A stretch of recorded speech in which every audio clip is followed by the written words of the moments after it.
Welcome to A Course in Miracles workbook for student lesson 331. Before lesson 331, there is a section called What is the Ego? And it's really amazing. So I will read that. It's just one page and then we'll dive into the lesson. The ego is idolatry, the sign of limited and separated self, born in a body, doomed to suffer and to end its life in death. It is the will that sees the will of God as enemy and takes a form in which it is denied. The ego is the proof that strength is weak and love is fearful. Life is really death, and what opposes God alone is true. The ego is insane. In fear, it stands beyond the everywhere, apart from all, in separation from the infinite.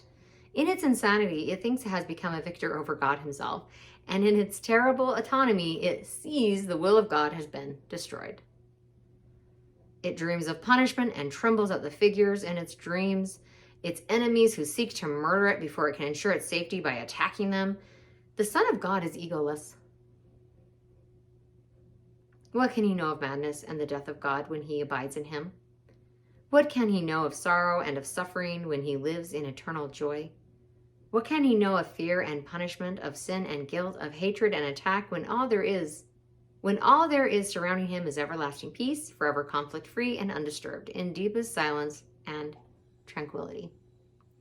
To know reality is not to see the ego and its thoughts, its works, its acts, its laws and its beliefs, its dreams, its hopes, its plans for its salvation, and the cost belief in it entails.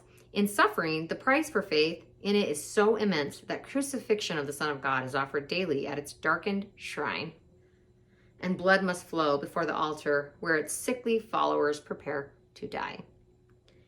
Yet will one lily of forgiveness change the darkness into light, the altar to illusions, to the shrine of life itself, and peace will be restored forever to the holy minds, which God created as his Son, his dwelling place, his joy, his love, completely his, completely one with him. Lesson 331. There is no conflict, for my will is yours. How foolish, Father, to believe your Son could cause himself to suffer.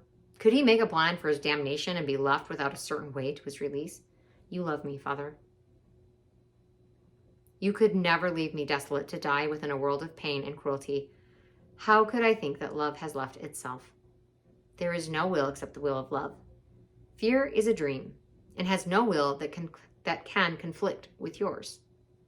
Conflict is sleep and peace awakening.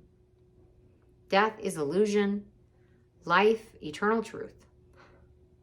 There is no opposition to your will. There is no conflict, for my will is yours.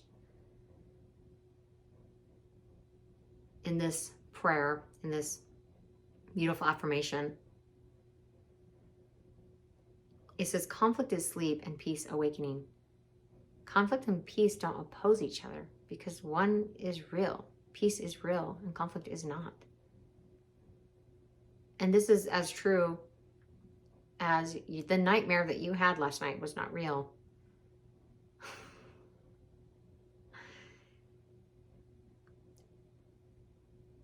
There's no denying that when we're lost in ego, when we are lost in the world of man and the thought system of the world, that it's terrifying.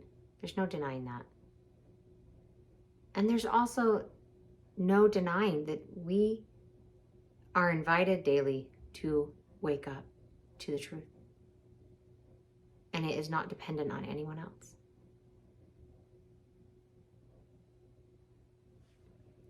Forgiveness shows us that God's will is one and that we share it. Let us look upon the holy sights forgiveness shows today, that we may find the peace of God. Amen.